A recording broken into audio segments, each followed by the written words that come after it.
He put human bones into the flour mill. Soon, the bones turned into a fine, flour-like powder. The old man waited until no one was watching. Then, he poured an entire bag of bones into the grinder, watching all the evidence turn to dust.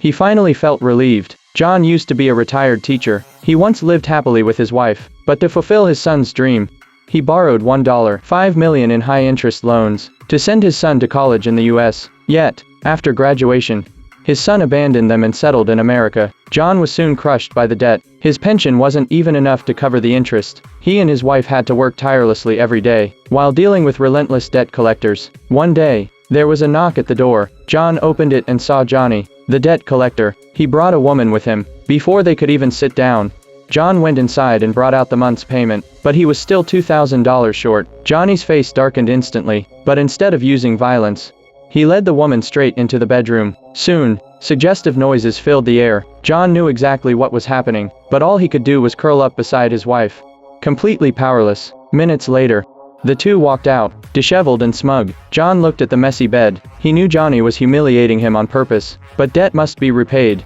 John could only swallow his anger. One day, his wife fell ill. John rushed to the bank, withdrew his last bit of money, and planned to take her to the hospital. But before he could leave, Johnny, who had been tailing him, snatched it away. John was furious but dared not fight back. He could only glare at Johnny in hatred. But Johnny wasn't done humiliating him. He made John push his cart like a servant. John had no choice but to obey, or his home would never know peace again. Yet, despite his suffering, John remained kind. He still helped children who couldn't afford school. He even saved up to buy them cakes for their birthdays. But one day, Johnny barged into his home, determined to sell it to recover the debt. Without a home, John and his wife would be left on the streets. But Johnny didn't care. He insisted on selling it. Then, a little girl studying in the house caught Johnny's eye. He called her over, handed her some money for no reason. At that moment, John realized Johnny had set his sights on the girl. John wanted to go to the police for help, but the moment he stepped into the station, he saw Johnny chatting with the police chief. One look at the officer's eyes told John there was no hope here. That very night,